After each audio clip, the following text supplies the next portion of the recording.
চাচা চাচা আগের যুগে দাড়ি চারি কেমনে কাটতাইতে? আগের যুগে তো আমি দাড়ি অনেক পদ্ধতিতে কাটতাম। যখন আমার জন্নিকালটা আসিল তখন আমার দাড়ি এরম দাড়িও হয়েছিল। একটা দাড়ির লম্বাদা ফার্স্টটা ছয়টা হইরা হয়েছিল। কি কইতে? হ তাইলে দাড়ি প্রথম আগে কাটতাম হইলো বেলেট আছে না, বেলেটের মাঝে ফাটকাটি ছিল, ফাটকাটি। ও আন্ডা উলা যেটারে কই।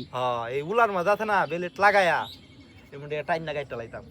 সাবান লাগায়া, বল সাবান লাগায়া টাইন না কাটতে লাইতাম। আই সব বোন। আর বল সাবান একটা দাড়ি কাটলে আমার একটা বল সাবান লাগতো। কি কইনি তা?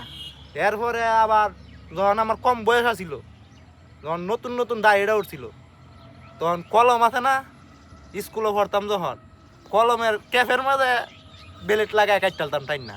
আই সব বোনা। আর এর আগে আইসব্যনাশ কি কইন, এর আগের কাহিনী কইলে তো হইছে।